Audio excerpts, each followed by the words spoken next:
Some heroes have been wearing pretty much the same outfits since they debuted, and some have had to visit the super tailor for a much needed revamp. We're starting off simple. Wolverine's blue and yellow suit is iconic. I cannot find fault in that. I am gonna complain about yellow later on, but not here. Wolverine as a character is big and aggressive, so yellow works. He's not exactly one for trying to hide in a fight. When he debuted in Incredible Hulk 180, the only non-threatening thing about him were the whiskers. Cat-looking whiskers. Even though they were such a small part of the look, they did wonders for making him look less menacing. Thankfully, literally the next time we see Wolverine in Giant Size X-Men 1, his costume is basically the same, just no whiskers. There is an in-canon reasoning. There's this whole thing where a villain, Mesmeros, takes over Beast's mind and makes him wear a costume made from different Halloween costumes. In the fight to defeat Mesmero, Wolverine's original mask gets torn up, but he can't go face out, so he instead takes the mask Beast had been using, and must have really liked it, because it's been the look ever since. From an out-of-universe perspective, the change may have been made for a variety of reasons. The original mask showed Wolverine's eyes, whereas the new one didn't, allowing for more mystery, which works well with the character. But really, the illustrator of Giant Size X-Men thought Wolverine's original mask looked too similar to Batman, so when Gil Kane drew Wolverine's mask incorrectly on the cover,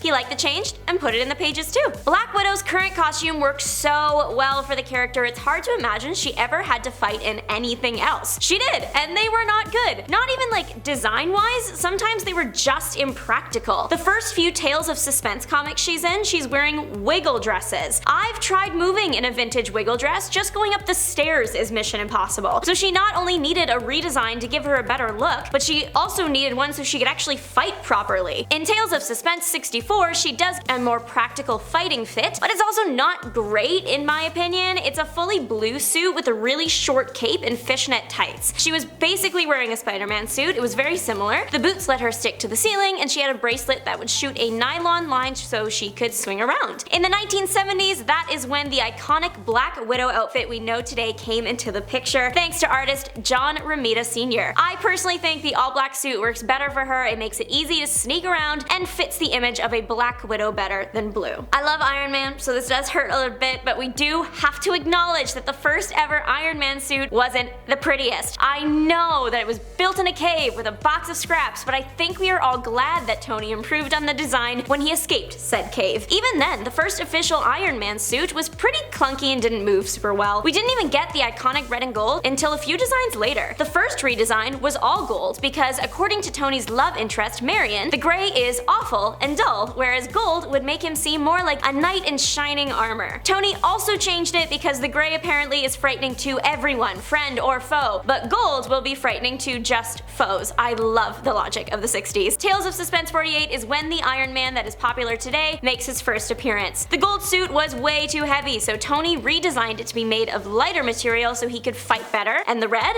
Well, in the 48 comic, he is fighting Mr. Doll. Mr. Doll has a doll that he makes look like his opponents. When he hurts the doll, he hurts them. Iron Man adding the red was supposed to prevent that. I love the current Nightwing suit. I think it looks great, it's simple, just black with a blue bat across the front. It's just really nice. The original is iconic though. Terrible but iconic. Looking camp right in the eye, you can tell that it was designed in the 80s. The pants aren't that bad, they're just pants. It's the top. It looks like something Elvis would have worn during his Vegas residency or like an 80s rock star. Not saying that's a bad thing, I just can't imagine having to fight crime in a collar as high as my cheekbones. That has to be blocking his peripheral vision and ability to turn his head. It also has a V-neck that looks great but exposes his chest a bit, and that's where your heart is. You should probably protect that king. The mask is fine, that hasn't changed from the first fit to now. While Nightwing does serve in his original fit, the redesign has become his most iconic look, and I think he serves fighting crime better in that one. Featured beside the first Nightwing fit, like the next panel over, is the original Jericho suit. Jericho is a villain now, but that wasn't always the case. When we first met his super persona in Tales of Teen Titans 44, actually first appeared in 42 but saw the super suit in 44. Point is, he was on the good side. It was later that he switched sides. His suit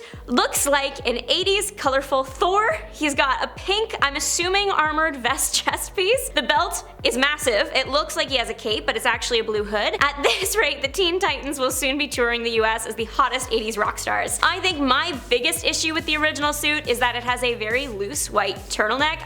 The extra droopy arms are bound to get caught on something. His costume in the Rebirth Rebirth era kept the white, but made it more form-fitting and suitable for crime fighting, in my opinion. The Cyborg we are used to seeing now is more machine than man, very modest. He didn't start that way. He first appeared in DC Comics Presents 26, and he is basically wearing a Cyborg swimsuit and thigh-high boots. Again, with the super V-neck, please protect your heart, even if it is just nuts and bolts. He has the half-cyborg face that carries on throughout his redesigns, and he is silver. That doesn't change either. The suit is just so 80s and impractical. I kinda love it. Later depictions of Cyborg fill in the gaps of his original suit and add more crime-fighting machinery. Out of the 3 Teen Titans here, his suit is probably the most similar to what he would later become. The X-Men Beast is blue. He's been blue for a long time, but not forever. He actually started out as a human-looking character that just had really big hands and feet. I suppose that it would have made it easier for him to exist in the human world when he didn't have his signature blue fur, but that also meant that when he dressed as an X-Men, he had no gloves or shoes. Literally, toes out. And I'm sorry, but it looked a little silly. And it wasn't really an iconic look, he's just a guy with big hands. When he takes an experimental chemical that turns him into a furry monster, that's iconic, that's original. And then turning blue, now that's a recognizable hero. I'm not sure if this 100% counts, but I'm gonna do it anyways. When you think of the Flash, probably most people think of Barry Allen and his iconic red suit. Well, Barry was not the first Flash. The first guy to take up the name was Jay Garrick. His suit does have the iconic lightning bolt on a red background, but that's where the similarities end. His pants are blue, but the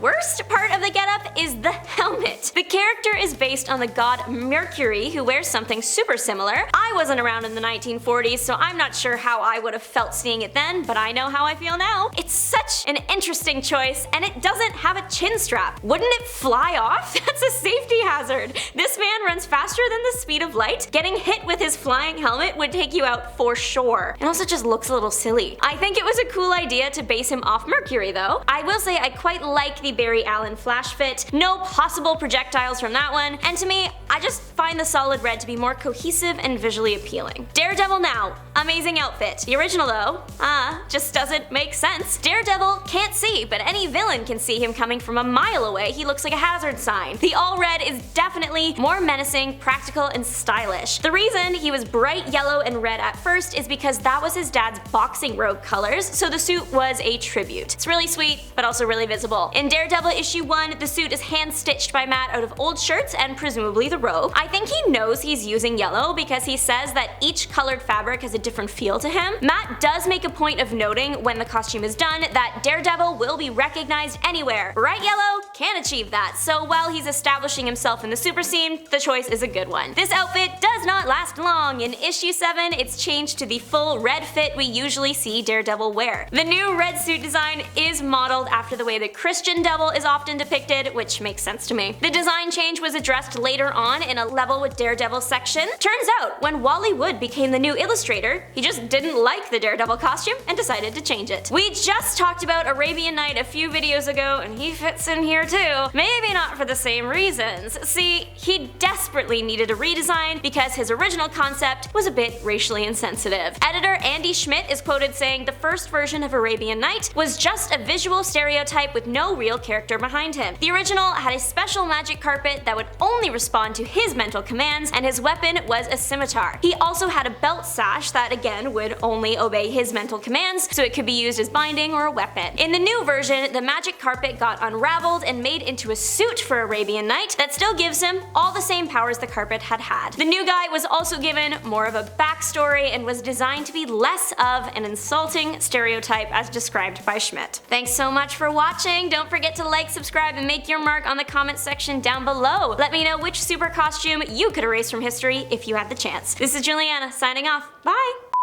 I just realized if I put my arms like this, you can see the green through here, and I kind of hope that that doesn't that doesn't affect, because now for this video I won't do it, but I remember in the last video I put my hands on my hips, so I hope that doesn't mess it up in any way. Okay, anyways, sorry to that editor, I'm so sorry. Okay.